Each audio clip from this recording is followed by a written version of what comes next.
Hello, freedom seekers. Jeremy Chambers, Independence Acres Homestead.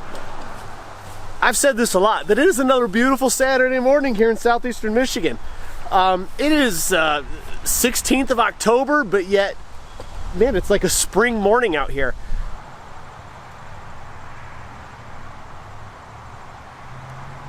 Fall has yet to catch us.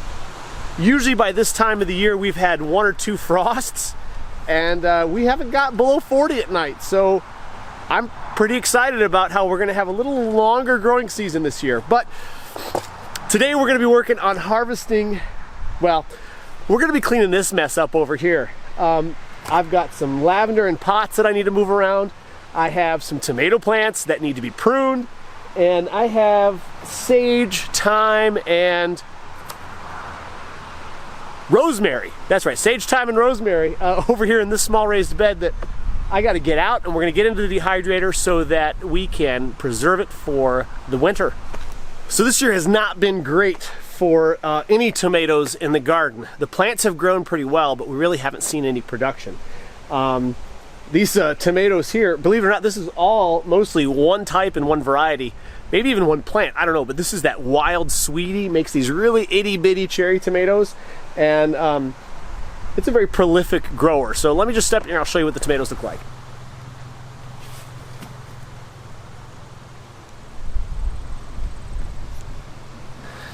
So these tomato plants have gotten completely out of control, and honestly, it's not because I'm lazy or anything. It's mostly because we haven't had a good year for tomatoes, and I want to see exactly what we can produce here. I've even got some tomatillo plants that are volunteers, and these guys are coming up too. It's the end of the season for them. Even though they've got some fruit on them, they're not going to make much more. So we're going to go ahead and pull these. And, well, like I said, they're also just volunteers. So time to get started on this.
Just to reiterate, I'm not lazy. That's not why I haven't pruned.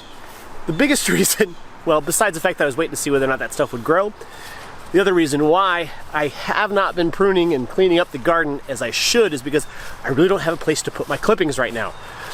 I know I introduced you guys to our poop squash in the compost pile a little while ago, but I took some videos with our drone a couple weeks ago just to get an idea of the size of these plants, and it's gotten even bigger since then. I mean, we're literally covering about 75 feet. Almost half the width of our entire property is covered with our poop squash. So from all the way over and all the way over to the fence, we're covering a lot of square footage here. And man, I guess that's why I don't want to like start piling stuff back in the compost pile, is because I don't want to kill this thing off. We've probably got 25, 30, maybe more squash of the winter squash, the Cherokee Tam pumpkins, just all throughout here. I mean, they're growing up into our ditch back here. They're starting to cover my trailer over there. They went nuts, and I don't want to risk the possibility of destroying these plants. So I'm kind of waiting until they die off before I start piling stuff back up on the compost pile. I mean, we haven't cleaned out the chicken coop yet this fall. There's a lot we need to do that we have not done because I don't want to kill off my poop squash. So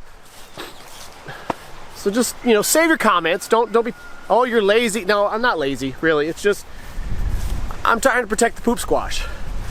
All right, well, let me show you where I'm at with getting this done.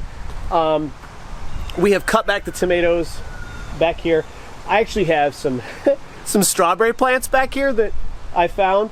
I've got pepper plants that were under here that I was trying to see how they grow in the container. They didn't do so well. This is a little bit of a failure here with the peppers in the containers, but I'm gonna dump these out and we're gonna dig up our bell peppers, a couple of the hot pepper varieties, and definitely the big gems. We're gonna dig those up before we get our first frost so that we can save those throughout the winter and be able to replant them and get them going. All right, so let's just do a quick survey of the herbs here. The sage did amazing this year. I think this is probably gonna be coming back every year. Unfortunately, I planted the rosemary and the thyme a little bit too close, and the thyme is not doing so well. I've got a couple sprigs in there that I think I can save, but for the most part, I think it stayed a little too wet and didn't quite get enough sunshine. And then the rosemary also just totally got overgrown here by the sage. So I think I'm gonna have to be a little more careful with how I plant out my herb garden next year and make sure that I give plenty of room for this stuff to grow. This is our first year growing sage, so I wasn't sure what to expect. Well, now I know. It's gonna get big. So, I don't know. I was trying to like mimic a lot of these really cool herb gardens that I see online and keep everything nice and compact. But I guess they probably do a little bit more pruning than I did this year. So, a little bit of a fail there when it comes to getting those herbs. But, oh well, you know what? Live and learn. Oh. Looks like we might be getting a little bit of a storm front coming through here.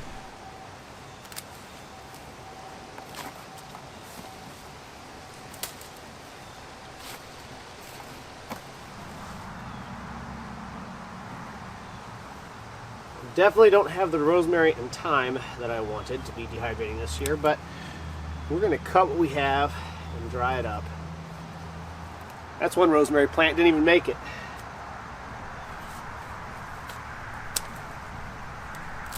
Cut back the rest of this sage pretty heavy.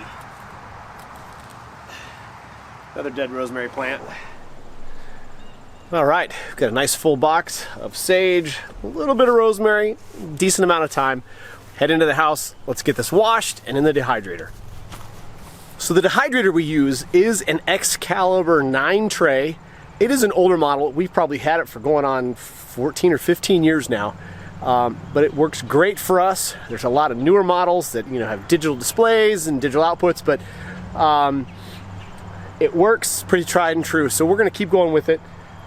This will probably dehydrate it on a very low temperature for about 2 days until it's just dry enough to where it breaks, but not to where it's brittle and turns to dust, right?